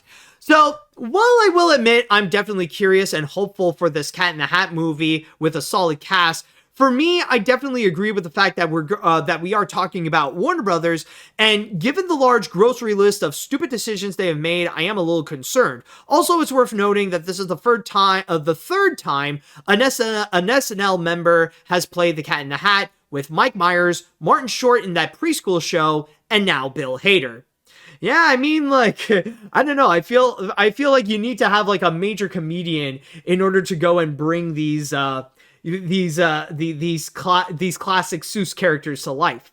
I mean, it's not always the case, because like sometimes you would get like, you would get people in like random fields in acting. Like you would get a horror icon like Boris Karloff to go and do the Chuck Jones version, or you would get a more dramatic actor like Benedict Cumberbatch to go and do the Illumination version of the Grinch. So you got all these different versions, but generally, yeah. For Cat in the Hat, it's got to be an SNL member. All right, let's see what else we got. I'll admit, between the cast, Bill Hader is such a great voice actor, the filmmakers, and DNEG Animation doing the visuals, I'm cautiously optimistic for this Cat in the Hat movie. On the topic of this being a tax write-off or a tax write-down, I would personally not like to think about it. I'm just sick and tired of having that discussion about literally anything Warner Brothers is attached to potentially being a tax write-off. I'm not saying it won't happen, but I'd rather try to stay optimistic than negative. I completely understand where you are coming from. I get what you mean, honestly. Like, sometimes it's not a fun discussion, but it's just, there is that factor of a reality that it can still be a thing, you know? It's just like, it's based on those past little traumatic experiences that you're just a little bit worried if it's going to happen again. Because keep in mind, like, they promised they wouldn't do that again after they did it with Batgirl and Scoob Holiday Haunt, and then just when you thought it was done, suddenly, whoop, they did it again with Coyote versus Acme. So honestly, it's just, I'm just being, I'm being like on guard. I'm being like I'm more cautious than I am optimistic, where I am like, is it gonna happen again? I don't know. I'm just ready for whatever situation it may be. Maybe I sound a bit paranoid about this, but it's just, I'm paranoid for a reason. Let's see what else we got. This has great potential. I'm loving the look. It's bold and eye-catching and true to the book. After the disaster that came from Mike Myers, Bill Hader's the star that this role requires. After Illumination turned Seuss to shite, I have faith this movie will be done right. Sadly, my hype is what I'll have to have. Because I know it's going to be killed by Zaslav. Oh boy, I see where you're going with this one. Very clever of you there. All right, let's see. While Bill Hader wasn't my first choice for the Cat in the Hat, I personally would have preferred Weird Al.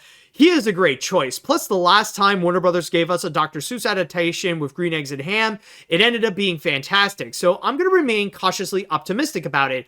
Also, fun fact, Bill Hader already played the cat in an SNL sketch where he and the kid's mother were in an ugly divorce. I imagine if they end up adapting it. Oh, that is definitely true. But then again, I guess, like, I don't know if we're going to get that Cat in the Hat again. I think Bill is going to go and do, like, an updated version. Like, okay, like, it's one thing to do something for SNL, but now this is, like, a real adaptation. So I think, like, I think like whatever vision he wants to do of the Cat in the Hat, like he'll really go all out. Not to mention the fact that he's not just the star of this, he's also going to be an executive producer. So his style of his way of how he wants to adapt the Cat in the Hat, like it's going to be really put to the test on this. Like that's how it's going to go. Let's see what else we got. I initially thought that this would take a lot more effort. It would take a lot more effort to make The Cat in the Hat worse than the 2003 movie. Sorry, that it would make a movie that was simply passable or even generic. But with Warner Brothers saying that they plan to release it in just 2 years, the same production length as the Emoji Movie. Yeah, this being silly of Warner Brothers is a serious understatement. Maybe it's best to just stick with the most successful take of the world of Seuss, Netflix's Green Eggs and Ham. Now, hold on a sec there. Keep in mind that this was already announced before. Like, they've already had the rights and they already had plans that they wanted to do the Cat in the Hat movie for years. In fact, I just want to go and double check if they've mentioned anything about having this... they didn't mention it in the article here, but I know that this was previously announced like years ago, and maybe I'm wrong. You could correct me if I'm wrong on this, but I think it was even before the pandemic where Warner Brothers announced that they would want to go and do a film adaptation of The Cat in the Hat. And someone even mentioned it was back in early 2018 that they announced that they want to go and do this. So that's not the case that it's going to be like the Emoji Movie where they're just going to speed through that production. You know, it's a little bit more calculated than that. Let's see what else we got here. Oh man, this new Cat in the Hat animated feature is going to be great. We're going to see Bill Hader give it his all. The animation style will look beautiful, and it will be faithful to the book. Only for it to be turned into a feature-length Cat in the Hat SNL skit where we see this past life-style film between Cat and Linda and how they deal with their relationship. To be actually serious, I will remain optimistic to see how this redeveloped Warner Brothers animation will show what they can do post Lego Movie Stump. Okay, I get what you mean. You know, like, and yeah, like, I mean, with a name like Warner Brothers, with an eclectic history of animation, you do want to see them do better. You know, like you want to see them like get back up their feet after like the quick rise and fall of the Lego Movie. I think I'm just going to read one more comment before we go and move on to our grand finale. I think this Cat in the Hat animated movie is a great idea. I am familiar with the Cat in the Hat and I am familiar with Cat in the Hat, knows a lot about that animated series as a younger kid. I am pretty optimistic about it, and having Bill Hader as the star of this movie is pretty good. I hope they don't turn it into a tax write-down. So yeah, I know with Warner Brothers, like, it's a little bit scary to know if they can actually do something great with it, or if they'll be willing to do something with it. But then again, if it does actually happen, then I already see there is some nice optimism for it. And if the best case scenario occurs and we do get this movie, then keep in mind that this adaptation of Cat in the Hat is going to be coming out in March of 2026. Alright, so we're going to go into our final break, and when we do return, we are going to go into not only the grand finale, but the biggest story that we have over here, in which we are going to go and talk about what it is so far the most talked about docuseries of the year. And now, folks, it is now time that we are going to cap this off with the grand finale. And for this grand finale, oh boy, this definitely is a grand finale, because I saved the biggest story for last, in which we will be discussing one of the most trending documentaries that we have so far, and like I said before, the most popular docuseries of 2024 so far. And to this day, people are still discussing about it. They're still talking about what has happened, what these people went through, and really making us second guess about how we experienced these shows before, especially when they were once very well beloved. And what I am going to talk about here is actually in regards to Quiet on Set. Now, For those of you who don't know, I'm just going to go and give you all a quick summary of the documentary here. Quiet on Set, for those of you who don't know, is actually a 4-part documentary about what happened behind the scenes during Nickelodeon when they were making their live action shows that would star kids. Specifically, the ones created by Dan Schneider from the late 1990s all the way up to throughout the 2000s and stuff like that. And they would go and discuss about what happened during the making of shows like All That, The Amanda Show, Zoe 101, Sam and Cat, iCarly, and a few others as well. And they would go and discuss with these former child actors about their experience there. And they would go and talk about how much of a nightmare that it actually was. And some of the subject matter that they went into is absolutely horrific. It's not just the factor that there was this toxic work environment, and that Dan Schneider is an extremely problematic individual with his own massive set of problems, but also there were also times in which there were some legitimate criminals that were working in there. Specifically, not one, but multiple child predators. And there are some stories where they would talk about how they would go and really take advantage of these kids, and in some cases the worst way possible. And the biggest example that they even dedicated an entire episode is with Drake Bell, who was a part of the cast of The Amanda Show, and then had his own spin-off series with Drake and Josh. And he would talk about his experience, specifically with one individual named Brian Peck, and how that pretty much turned his life into, like I mentioned before, like a real nightmare. Just an absolute living hell. And yeah, it really is a lot to process. And I know what I'm talking about is very dark, but when you watch it, it's darker than you may think. And I'll just say now, like, just to give out my quick thoughts, it's an amazing documentary. It is very well done. It is great, and it really sticks to, like, the message of this entire story that they're trying to tell, and really emphasizing the poor working conditions that child actors have to go through, and some of which that they're debatably still experiencing today. And especially to watch out for, like, these kinds of toxic individuals like Dan Schneider. Now, I do have my criticisms as well, and there are some things that I do wish upon that it would expand, or that they would have looked into more. Like, I wish they could have, like, really looked into Amanda Bynes specifically, like how she was once Nickelodeon's biggest star, and then suddenly how she went into her downward spiral, and how being a child actress really affected her mentally, and how that became increasingly difficult when growing up. Or even with Drake Bell, as much as he is a very tragic victim of what he experienced, there are also some crimes that he has done as well that he's not innocent either. Like, I feel like the documentary just glanced over it, that honestly should have been, like, a bit more of a highlight to talk about as well. But overall, though, I still say it is a great documentary. It is a very heavy documentary, especially if you're someone like me who grew up with shows like All That or The Amanda Show.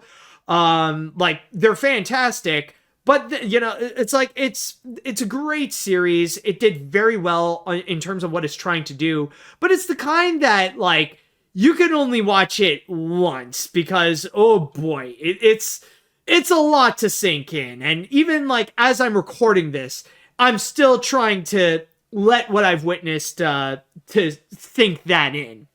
But what I want to go and talk about specifically, it's not necessarily just about the documentary, but some of the responses of what happened with this documentary. And I'm using this article from the Mary Sue, by the way, because this actually did well in terms of summarizing what happened in terms of those controversial responses. Because there have been some former Nickelodeon stars that they did put out their piece on the matter, and some really did not go well.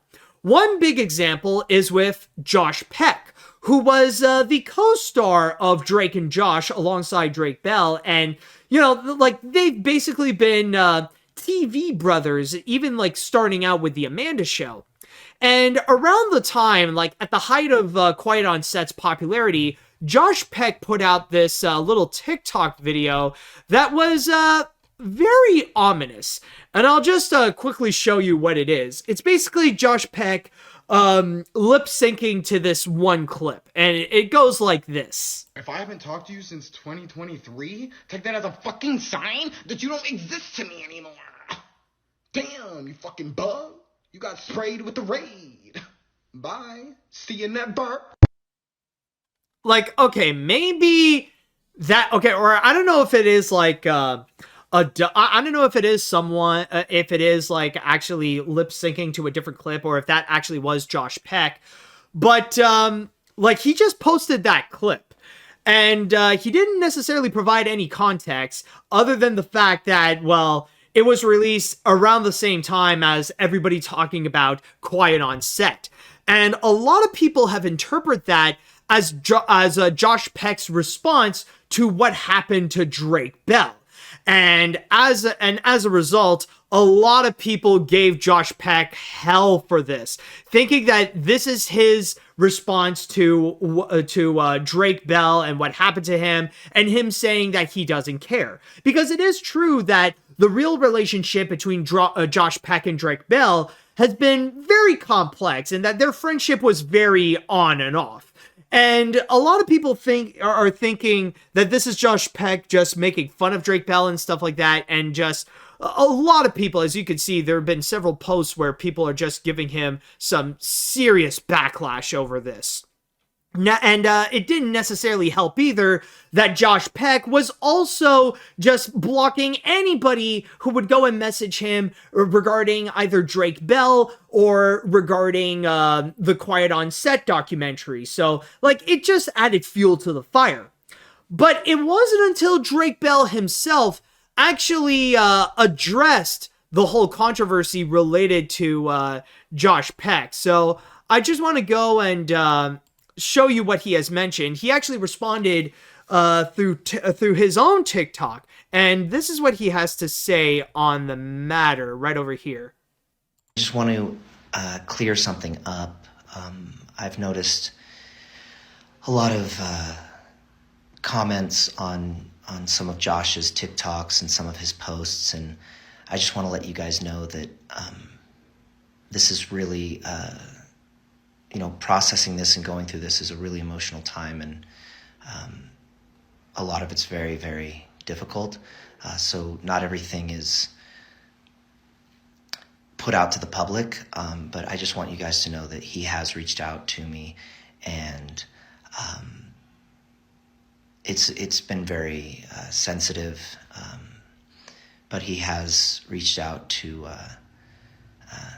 talk with me and help me work through this, and has been really, really great. So I just wanted to let you guys know that, and to take it a little easy on him.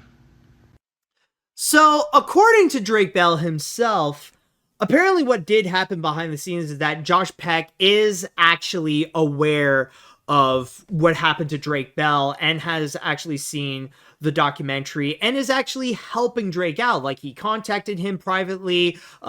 He's checking up on him to see if he's okay and stuff like that. So the best case scenario of all this is that what Josh Peck actually put out, I think it's a massive miscommunication, or just very poor timing to put out a TikTok video like that. Like, if he put it out like sometime before, or anywhere, or anything that is unrelated to the Quiet on Set documentary, it probably would have like been okay and nobody would have like thought much about it. But it seems that now with Josh Peck, like, he is being he is more and more openly supportive what's been happening to Drake Bell and that he is actually helping him out. So like now their friendship is starting to be a lot better in this case. So in this kind of situation, yeah, like I can understand why some people would be like a bit thrown off to Josh Peck's TikTok video and might interpret that the wrong way. But it looks like, it might be a bit of a misunderstanding, and that, Drake Bell and Josh Peck are actually very cool, and that Josh is showing his support to Drake and also to the previous people at who experience what they have at Nickelodeon. And I just want to go and quickly mention, I am aware that there have been some past comments where Josh Peck was defending Dan Schneider, saying that he was just a tough boss per se. But I can imagine that there is a possibility that after witnessing what he has seen with Quiet on set, that maybe his perspective on Dan Schneider might have changed, and maybe he won't be as defensive towards Dan Schneider as he was in the past. But then there is another response, something that went even worse, and that is specifically in regards to the cast of Ned's Declassified, specifically with Devin Werkheiser, Lindsay Shaw, and Daniel Curtis Lee, in which they actually have their own podcast that they're still doing today, in which they're just reminiscing their times of, when they were kids, working on Ned's Declassified and stuff like that. And they actually did a TikTok live stream where they discuss about Quiet on Set and the stuff that they have revealed. And they mentioned about how they felt very fortunate that they did not have that same kind of experience. They did not go through that same kind of toxic work environment as the people of All That or The Amanda Show or iCarly and stuff like that that they went through. But apparently it doesn't just stop there, because on top of that, they somehow believe that the things that Drake Bell and the all cast people, what they went through, for some reason they thought it was absolutely hilarious. And here's a quick little clip of that live stream that they've done on TikTok. Coming. Daniel, I told you. Daniel, we told you never to speak about that. Get back in your hole, Daniel, and give me your holes. Sorry, we shouldn't joke about this. We really shouldn't. This is awful. Why are we doing this? Because this is about us. Listen, our set was not like that. And no, it's fucking awful. The Drake Bell shit is that's crazy to hear. That is fucked, man. And that never came out, which is really wild. Really wild. Until he was talking about it. Boop. Boop. Okay. Oh, so y'all were in on it. Oh, God. Damn. Wow. I'm not talking about this anymore. No. Talking about this anymore. No. Guys, we can't joke like this. Jesus. Guys, we're sometimes humor helps us move through things, yep, you know? 100%. We need Missy on the pod. Yeah, I mean, I understand your sentiment that, humor can help you get through some tragic times. I know some people who can be like that as well, but this ain't it, Chief. Holy crap, this ain't it.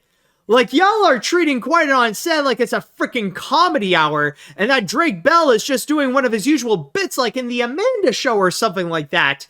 And I mean, it really doesn't help that, during the live stream, he's just filling himself up with, all these little filters, and you see, just these, little pop-ups that would appear on their heads and stuff like that.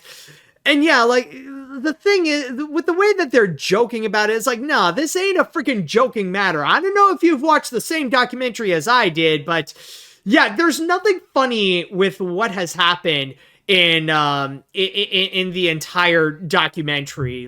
That whole thing, I just gotta say, that was absolute cringe. And apparently, not just the actors, but the whole podcast that they were on has been also gathering some backlash as well, considering that there's been a history of bigotry, and that yeah, it turns out that, yeah, the people in the podcast and the former cast members of Ned's Declassified, they would absolutely be the kind of douchebags that would laugh at stuff like this, that they would just be pulling jokes at whatever, regardless of like how serious the situation may be or how much people actually got hurt.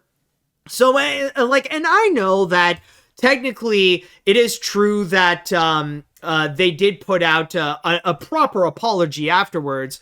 And even like Drake Bell himself actually did reply back by saying, Ned's declassless. This is this is wild. Laugh it up, guys. Laugh it up. Give me all your holes, really?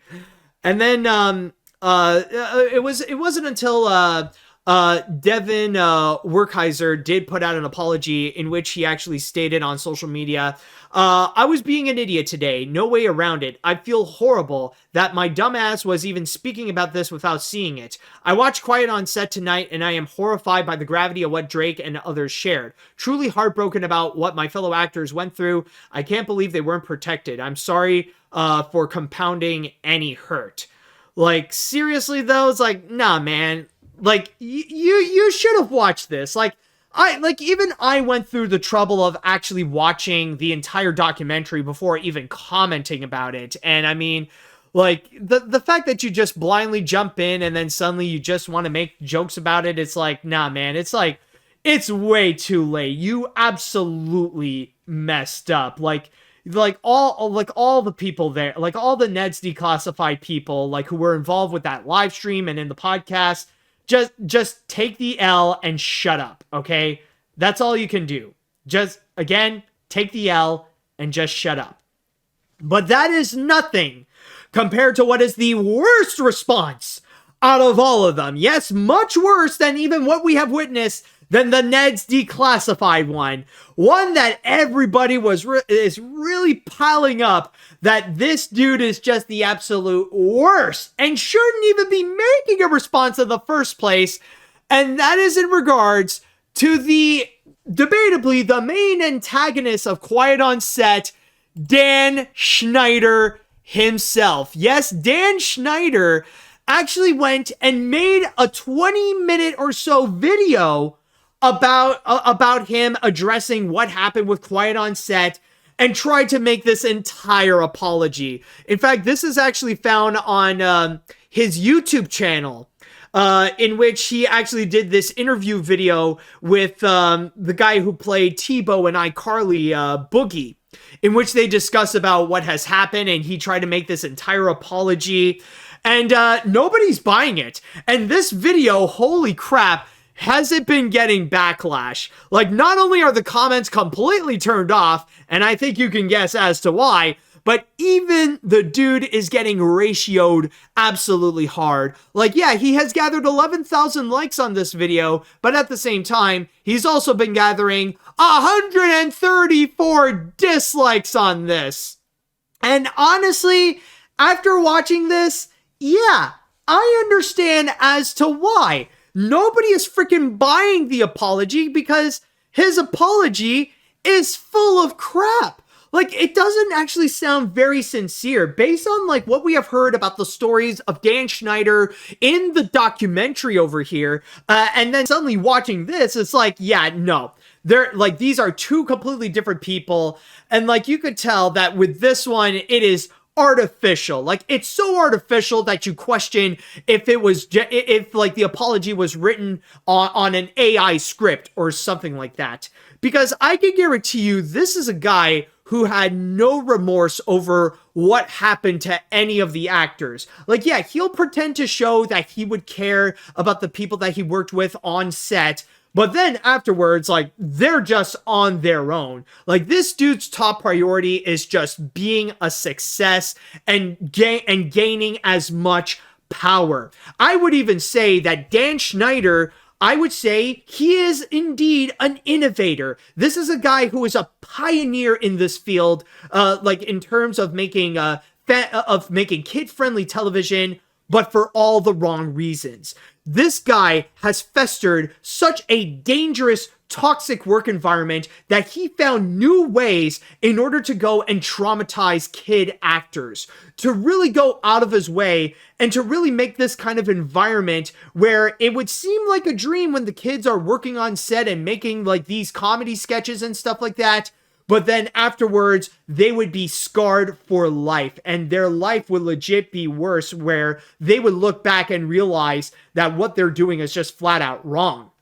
Not to mention the sheer misogyny on this guy, that he just views women as nothing more as just sex objects, regardless of their age even, where he demands that there's someone on the set to go and give him a back massage, which is usually always a woman, and even the ways that they would go, that he would want to go and present these girls, like regardless if they're like 12 or 16 or whatever, have them in these kinds of scenarios where the punchlines are just way too sexual, like way too uncomfortable.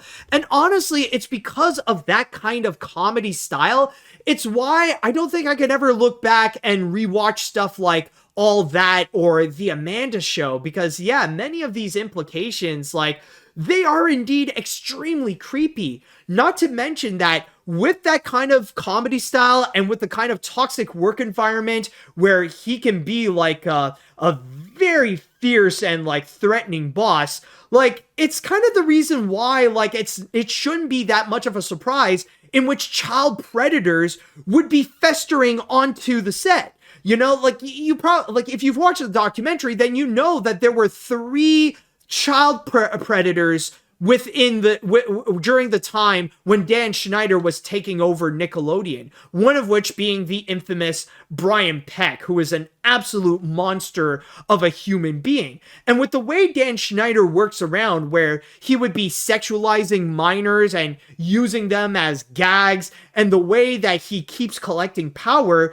like what a predator has to do is just sneak his way onto the set of Nickelodeon, like go inside Nickelodeon on Sunset, and just keep feeding on the ego of Dan Schneider, and they would be all good. They would be well protected, and as long as they keep hiding their little secret, doing their sneaky little things in order to manipulate these kids, they would go and try to get away with it. And in some cases, they would. Like, which is the case with Brian Peck, where he has a lot of power and a lot of connections, where even after he got called out for the things that he has done for Drake Bell, like, he would get out of jail not that long afterwards and still be working, where he would find himself on the Disney Channel working on The Sweet Life of Zack and Cody.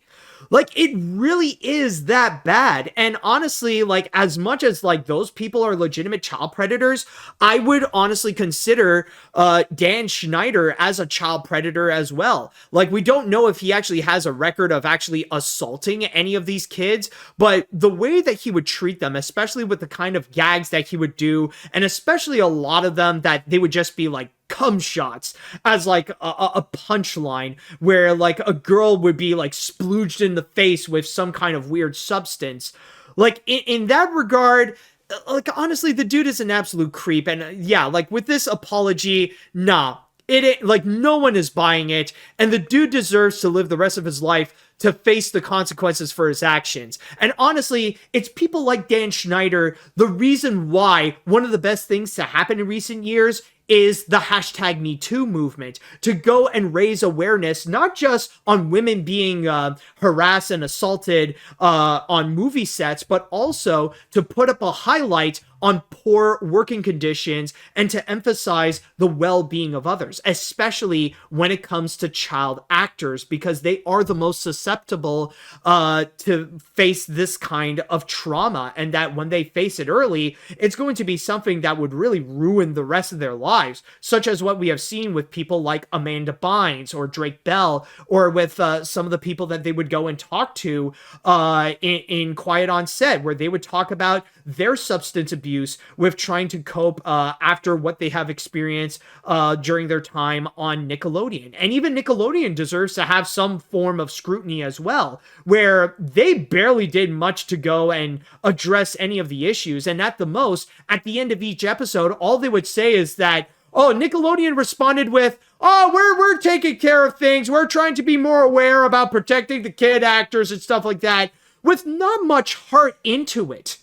So overall, yeah, like honestly, with this entire experience, like a lot of these responses, they have been cringe. Like I can give Josh Peck a pass because like that, like it's most likely a misunderstanding, and he is putting in effort to actually help out Drake Bell. But with the others, like with the Ned's Declassified and with Dan Schneider, I don't say this often, but honestly, those people can go fuck themselves. Especially Dan Schneider, like the kind of abuser that he is with the kind of toxic work environment that he would go and put in. Nah, this man deserves to live the rest of his life to be just flat out canceled. Like, honestly, I wouldn't be surprised if he'll try to make a comeback and try to say something like, woke culture is trying to cancel me! Help me from these SJW liberals! Nah, like, honestly, nah, this guy deserves to be canceled and deserves to be labeled as a monster. Now, I know that, yeah, like, we went into some very heavy subjects, but before I go and ask you all your thoughts about it, I want to go and cap this off on a positive note, and I want to show you what is possibly the best response from all this.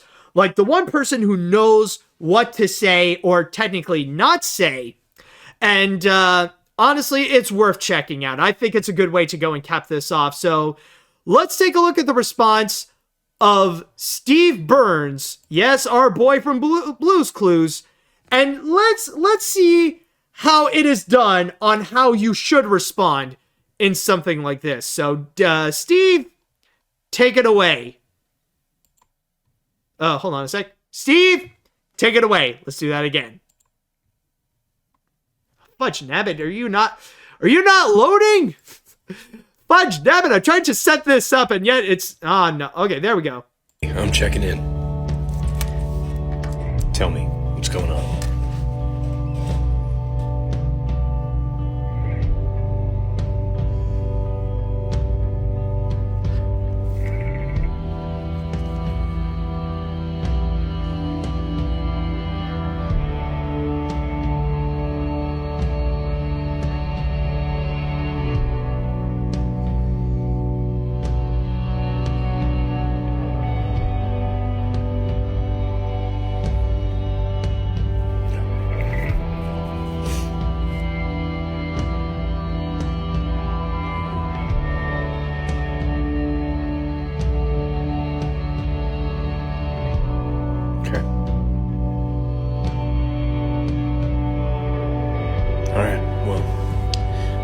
From you. You look great, by the way. He didn't say much, but that says a lot. That is beautiful. So I just want to go and take a quick break just to go and quickly refresh before like the ads suddenly come back on Twitch. But when we do return, I would love to know your thoughts and to have your comments about the entire situation, about the documentary of Quiet on Set. So I would love to know what you think. So let's go on to our break. Write down your comments and we'll get back to you on that. All right, so we are back. So I would like to know what are your thoughts? What are your comments? So what did you write down? Let's see now. As someone who has watched these Nickelodeon shows, this definitely burns. Worst part is that Nickelodeon themselves don't desperately try to hide it, even try to bribe Jeanette McCurdy to not talk about their experience in her book. Honestly, the only way to rewatch the show is by watching Quentin Review's Nickelodeon sitcom videos, even though they are very long. Yeah, well, I mean, nowadays it's pretty common for YouTube videos to become like over an hour long and stuff like that. So honestly, I definitely do respect what Quentin has done with his recent videos about the Nickelodeon shows. So yeah, they could definitely be a good alternative there. Let's see. While I definitely thought the documentary was very good, it was honestly also a struggle to get through, especially as someone who grew up with The Amanda Show and Drake and Josh. Seeing what the cast went through is just tragic, and I'm really proud that the cast came out about it. And Nickelodeon is definitely facing consequences. Seriously, the only good response is from Steve Burns, proving once again that the man is a national treasure. No, I definitely do agree. Let's see. If this was Warner Brothers' way, well, I don't know if it's Warner Brothers. Technically, well, the main company is Paramount. If this was Paramount's way to kill Nickelodeon and Paramount Plus, I'm proud of them to... No, sorry. No, I do get what you mean, because this, the documentary was released on HBO Max. This is technically a Warner Brothers documentary. Now I get what you mean. Okay, now I understand. Sorry. If this was Warner Brothers' way to kill Nickelodeon and Paramount Plus, I'm proud of them to figuring out how to use their destructive powers on something other than themselves. I already knew that Nickelodeon had their bad apples, but I had no idea just how rotten the whole tree was. Nickelodeon was a big part of my childhood, so finding out that the first network for kids was a place where kids should never be is absolutely devastating to me. Little Bill was only the tip of the iceberg. Oh yeah, the less we talk about that, the better. I saw Quiet on Set on Saturday night. While this is good, this is horrifying and hard to watch, especially Drake Bell being the biggest of them. While I was more into watching Big Time Rush as a kid, made by Johnny Test Creator, I was never a fan of Dan Schneider's shows, despite watching several episodes of iCarly and Victorious, for example. This series shows how Schneider and the other crew members were terrible people and how they treated child actors on set. Kids need to be protected. And yeah, and there should be more provisions on like movie sets and entertainment sets where they need to like make sure the kids are all right, that their well-being is like a top priority. All right, let's see now. I've heard about this for years, long before the documentary. At least now the general public are more aware of this. Yes, I did watch and enjoy The Amanda Show and Drake and Josh as a kid, but I watched these shows just to be just away from my SpongeBob and other Nicktoons. I never liked Dan Schneider at all, even when I was a kid. I find him to be a massive show-off and has a very douchey personality. I just hope Dan does get what he deserves, like prison time. Let's just hope. Yeah, and I think that's like the major thing of why it is like very much talked about. It's mainly because of the fact that this is something that many Nickelodeon fans have been talking about for years. Like, Nick fans have been very well aware about the toxicity of Dan Schneider, the fact that he would develop this toxic work environment amongst the shows that he would go and produce, and that he has like this creepy little fetish that he would go and express with the child actors, rather it be with Amanda Bynes or with some of the people in All That, or with young Ariana Grande, or especially with his like weird crazy foot fetish. It's just like, yeah, no, we all knew something was very off, and we're glad that because of this documentary, like what Nick fans have known is now going into the public. Like, you know, we're pretty much at the point where, like, after all these years, we're like, this is what we've been talking about. We told you. Oh, let's see what else we have here. I am so sorry for what happened to these actors at Nickelodeon. I haven't seen the docuseries, but no actor ever deserves to go through all that. I'm glad that Drake and Josh are still friends, and I hope that all the other actors are doing out okay after all this. Also, this is my message to Ned's Declassified cast and Dan Schneider. This is not a joke, and the way you reacted to this is disrespectful. Let's see what other, Ooh, I'm getting the hiccups. Sorry about that. What other comments are there? Yeah, okay. Let's see. As hard of a topic as this is to stomach, it is absolutely a necessary listen. All of these things that no one should be subjected to at any age, let alone children, and for the other former child stars to belittle it all, it's something that should not be ignored. As for Dan's apology, can't say I'm surprised. How many famous names who have gotten away with such travesties for years have given genuine apologies and successfully changed as people? Exactly. And with someone like Dan Schneider, like, this is someone who obviously has no idea how to handle the situation. Like, yeah, it's one thing that he got called out during the #MeToo movement and was let go by Nickelodeon, but now, like, he is facing some, like, legit public backlash for this. It's like, this is like karma after the years of how he handled these productions, like now officially coming back to haunt him. And at this point, like, you could tell that with the apology that he tried to do with that YouTube video, like, this was obviously just something that he just it was just a desperate attempt to try to soften the blow, to make sure that he doesn't face as much consequences to his actions as he is currently getting. But it ain't working. Like, this, honestly, it's just making things so much worse. Not to mention that, like, other videos are more popular and more aware. Like, Penguin Zero's video, like, actually has more views than the actual video itself. Or especially one of the co-stars and one of the people who got interviewed in Quiet on Set, Alexa Nicholas, actually shared her piece and, like, slammed Dan hard on this one. So it definitely is worth mentioning. Let's see, what other comments are there to go and mention? I haven't watched Quiet on Set yet. Maybe I will if I find the time, but I think the main reason why I didn't watch this documentary right away was because I already knew about some of this stuff. Not just Dan Schneider and how much of an absolute creep he is, but Brian Peck and more of what went on behind the scenes. Just the fact that Nickelodeon allowed this kind of toxic behavior to flourish and not do anything about it really is sickening and clearly shows where the priorities are. Exactly, and I honestly do feel like Nickelodeon should actually get as much consequence as Dan Schneider is right now. Like, I know Drake Bell, I think there was an article, I just want to go and quickly find it. Yeah, like, Drake Bell, actually, he called out Nickelodeon, saying that, right here, the headline says, Drake Bell says Nickelodeon's response to Quiet on Set is pretty empty. They still show our shows while I have to pay for my own therapy. And it is true. Like, technically, Paramount is still profiting off of the syndication and, like, the streaming revenue of these shows like iCarly and Victorious and Drake and Josh and all that kind of stuff, while giving nothing back to the child actors.